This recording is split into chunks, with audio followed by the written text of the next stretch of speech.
నమస్తే. నేను మీ కుప్ప పద్మిని. ఇన్నాళ్ళు మీ సపోర్ట్‌ని నాకందిస్తూ, మీ ప్రేమని నాకందిస్తున్న ప్రతి ఒక్కరికి కృతజ్ఞతలు. ఇప్పుడు చూడబోతున్న ఈ వీడియో కూడా ఖచ్చితంగా మీకు ఉపయోగపడుతుంది. లైక్, షేర్ అండ్ సబ్స్క్రైబ్ చేసి మీ ఇష్టాన్ని అలాగే మీ సపోర్ట్‌ని నాకందించండి. అలాగే ఈ వీడియో పట్ల మీ అభిప్రాయాన్ని కామెంట్ సెక్షన్‌లో కామెంట్ చేసి నాకు తెలియజేయండి. నమస్తే. నమస్తే. Welcome to our channel. నేను పద్మిని. ప్రస్తుతంతో పాటు ప్రముఖ ఆధ్యాత్మికవేత్త, నారీసేన ఫౌండర్, దత్త ఉపాసకురాలు శ్రీమతి లతా దత్త గారు మనతో పాటు ఉన్నారు. మాట్లాడదాం. నమస్తే అక్క. జై గురుదత్త.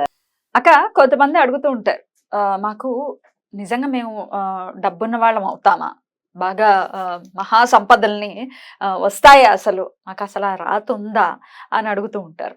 సంపద రకరకాలుగా, అది లక్ష్మీదేవికి సంబంధించి అంటే డబ్బు రూపంలో అనుకోవచ్చు, జ్ఞాన సంపద అనుకోవచ్చు, ఆరోగ్య సంపద అనుకోవచ్చు. సంపదలు రకరకాలు. ఏ సంపద అయినా మహా సంపద మనకి రావాలి అని అంటే ఎట్లా సాధ్యపడుతుంది? చాలా అద్భుతమైన ప్రశ్న. ప్రతి ఒక్కరు కూడా మాకు మహాసంపదలు కావాలి అని అనుకుంటారు. మహాసంపదలే కావాలి, భగవంతుడు వద్దు. ఎందుకనంటే పద్మిని, ఇది ఎప్పటి నుంచో చెప్దాం అనుకుంటున్నాను నా మనసులో. స్వామి వెంకటేశ్వర స్వామి పద్మావతి కూర్చొని చూస్తారట. ఏమని? ఒక్కొక్కరు ఒక్కొక్క కోరికలతోనే వస్తారు అందరూ. ఒకరి ఇల్లు కావాలని, ఒకరి కారు కావాలని, ఒకరి పిల్లలు కావాలని, ఒకరి పిల్లలు కావాలని, లేదా మా సమస్య తీర్చమని అలాగే వస్తారు. ఒక్కరైనా అనుగ్రహం కోసం వస్తారేమో అని చూస్తారట స్వామి. దీనికి సంబంధించి చిన్న కథ కూడా చదివాను ఇందాక. ఒక రాజు, మంచి మనసున్న రాజు, అసలు రాజ్యంలో ఎటువంటి సమస్య లేదంట పద్మిని. సమస్య అనేదే లేదు. అయితే నిరంతరం భక్తి శ్రద్ధలతో భగవంతుడిని పూజిస్తాడు. మహాసంపదలు అన్నావు చూసావా, ఆయనకు మహాసంపదలు ఉన్నాయి ఆ రాజు. ఎందుకంటే ఎప్పుడూ భగవంతుడిని వీడలేదంట. అయితే భగవంతుడు ప్రత్యక్షం అవుతాడంట.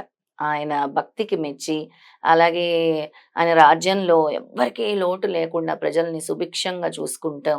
ఎక్కడ అసలు ఏమంటారు, ఎక్కడ కూడా దేనికి కూడా అసలు లేకుండా అంత ఆనందంగా ఉన్నారు. రామరాజ్యంలో ఉన్నారు అంతే ఆనందంగా ఉన్నారు. అయితే భగవంతుడు ప్రత్యక్షమే అడుగుతాడంట, నేను నీ భక్తికి మెచ్చాను, నీకేం కోరిక కావాలో కోరుకో అని. స్వామి, నాకు అన్నీ ఉన్నాయి, మహాసంపదలు ఉన్నాయి, నా రాజ్యంలో ప్రజలు సుభిక్షంగా ఉన్నారు, అన్నీ ఉన్నాయి. మీరు ఒక్కసారి నాకు ఎలా దర్శనం ఇచ్చారో నా ప్రజలందరికి కూడా మీరు అలా దర్శనం ఇవ్వాలి నిజంగా అని కోరుకున్నాడట పద్మిని. కోరుకొని అయితే స్వామి చెప్పారట, నేను ఆ కొండ మీద పలానా సమయానికి మీరందరూ నీ ప్రజలందరినీ తీసుకొని వచ్చేసేయండి, అక్కడ ఉంటాను, ఆ కొండ మీద దర్శనం ఇస్తాను అని.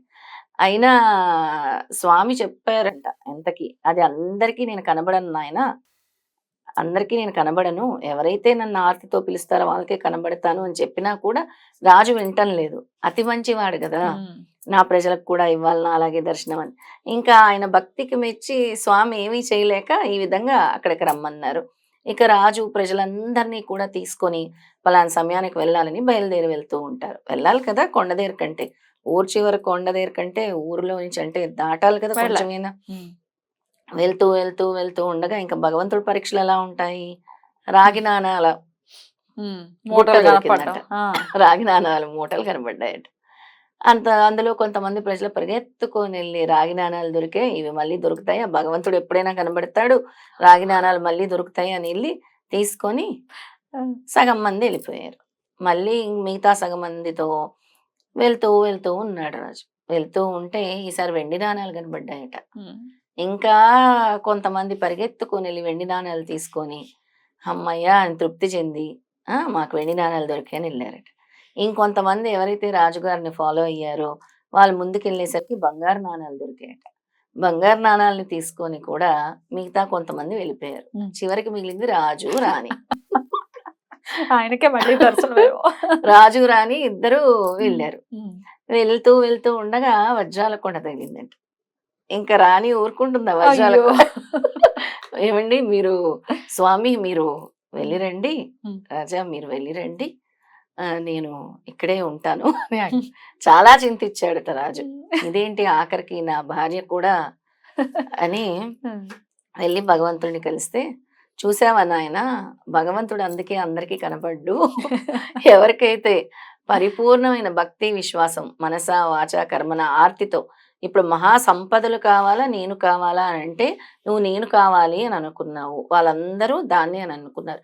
అలాగే పద్మిని అందరూ అజ్ఞానంతో వెళ్ళి దండం పెట్టుకుంటారు. అంటే మాకు కోరిక కోరుకోవచ్చు, తప్పులేదు. నాకు చల్లని చూపు మా కుటుంబం మీద పడేలా చూడు, ఎల్లప్పుడూ నీ పాదాలు తాకే అవకాశం ఇవ్వు తండ్రి, నీ చల్లని చూపు మా మీద పడేలా చూడు, నీ అనుగ్రహం కావాలి అని కోరుకోవాలి పద్మిని. నేను ప్రతి ఇంట్లో సిద్ధమంగళ స్తోత్రం చేసినప్పుడు దీని గురించి ఒక కథ కూడా చెప్తుంటా. అంటే ఈ కథ కాదు, అసలు వెంకటేశ్వర స్వామి పద్మావతి ఎలా మాట్లాడుకుంటారు, మనం ఎలా ఉంటాం, ఏ భక్తుల్ని ముందు పైగా నిందిస్తారట. ఆయన నమ్ముకొని నేను వస్తూ ఉంటే ప్రతి వారము ప్రతి నెలకు ఒకసారి వస్తున్నాను, నా కోరిక తీర్చట్లేదు ఈ వెంకటేశ్వర స్వామి, అవన్నీ చూసుకొని నవ్వుకుంటాడట స్వామి. ఇంకొకడు వాడికి బాధ వచ్చినప్పుడే గుర్తొస్తాడట భగవంతుడు. అంతే కదా, బాధ వచ్చినప్పుడు ఖచ్చితంగా భగవంతుడు గుర్తొస్తాడు. కానీ ఒకడు ఉంటాడంట ఇంకొకడు నిత్యం ఆయన్నే పట్టుకొని. అలా అందుకే ముందు లక్షల మంది భక్తులు వెళ్ళినా ముందు ఎవరిని కరుణించాలో స్వామికి తెలుసు. దాన్ని మనం ఆ లౌక్యాన్ని తెలుసుకొని మనం మారి ముందు దేవుడు అనుగ్రహం కావాలి, గురువు అనుగ్రహం కావాలి, ఎంత పిచ్చివాళ్ళం ఒక కోరిక కోరుతున్నాం, ఆయన అనుగ్రహం ఉంటే అన్నీ వస్తాయి కదా.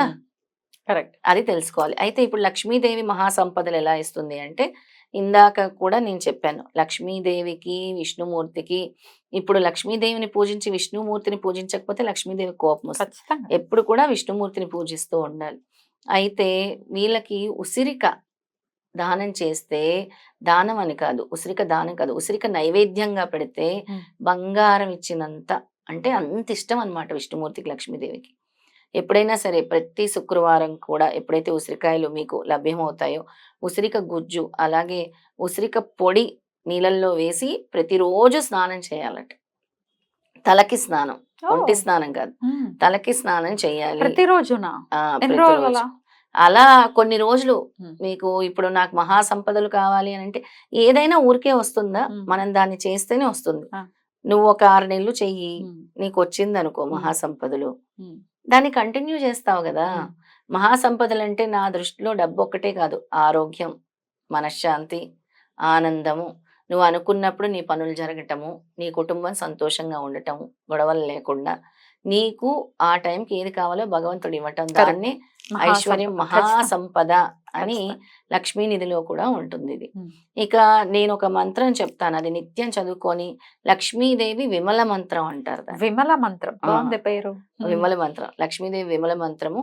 ఆవిడికి ఎక్కువ ఇష్టము శంఖనాదం. శంఖనాదం ఎక్కడుంటే అక్కడ. అందుకే ఇంట్లో గోమతి చక్రాలు, శంఖాలని ఎప్పుడు పెట్టుకోవాలి.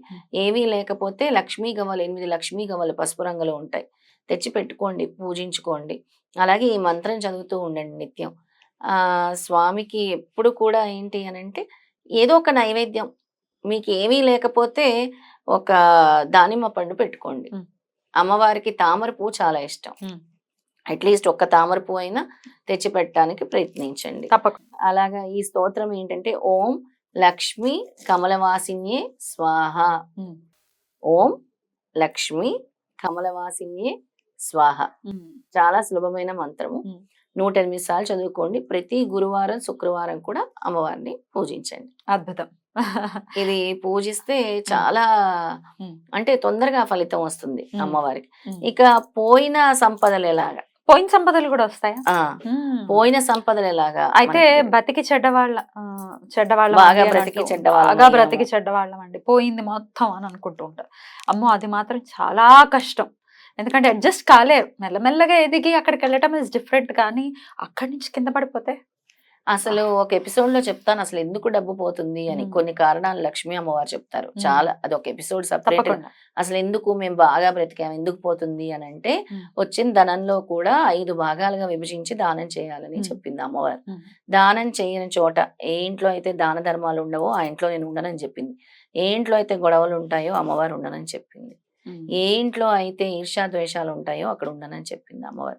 శుచి శుభ్రం ఎక్కడ ఉండదో అక్కడ నేను ఉండనని చెప్పింది. ఏ ఇంటి గుమ్మం వైపు ముగ్గు ఉండదో అక్కడ నేను ఉండనని చెప్పింది. ప్రతి గుమ్మానికి వచ్చి అమ్మవారు చూస్తుంది, అక్కడ రావాలా వద్దా లోపలికని. అలా ఇవన్నీ కూడా ఉంటాయి. అలాగే పోయిన డబ్బు తిరిగి రావాలంటే లక్ష్మీదేవిది క్షీరసాగర మదనము అనే అధ్యాయాన్ని గనక రెగ్యులర్ గా పఠిస్తే, తప్పకుండా ప్రతి శుక్రవారం గనక పఠిస్తే ఆ పోయిన డబ్బు తిరిగి వస్తుంది అద్భుతం. అని పురాణంలో ఉంది. అద్భుతం. భాగవతం అంతర్గతంగా వచ్చేటటువంటి క్షీరసాగర మదనం అద్భుతమైనటువంటి ఘట్టం. అవును. లక్ష్మీదేవి ఉద్భవించే ఆ తరుణము అద్భుతం. అది చెప్పలేము ఆ మాటల్లో. ఘట్టాన్ని ఇమాజిన్ చేసుకొని, లక్ష్మీ అమ్మవారి రూపాన్ని ఇమాజిన్ చేసుకొని చక్కగా అసలు అమ్మవారు ఎలా ఉంటాయి, అసలు అమ్మవారి చేతులు ఏమేమి ఉంటాయి, అమ్మవారు అసలు ఎంత అందంగా ఉంటుంది, ఉమ్. అసలు ఇమాజినేషన్ చేసుకొని మీరు గనక ఉమ్. ఈ క్షీరసాగర మదనం ఘట్టాన్ని గనక మీరు చదివితే భాగవతంలో ఉంది, చదువుతుంటే మనకు మొత్తం కళ్ళ ముందు కళ్ళ ముందు కనబడుతూ visual. ఉంటుంది. చాలా బ్యూటిఫుల్ గా ఉంటుంది ఖచ్చితంగా. అద్భుతం. చాలా బ్యూటిఫుల్ గా ఎక్స్ప్లెయిన్ చేశారు. Thank you so much. నమస్తే. నమస్తే.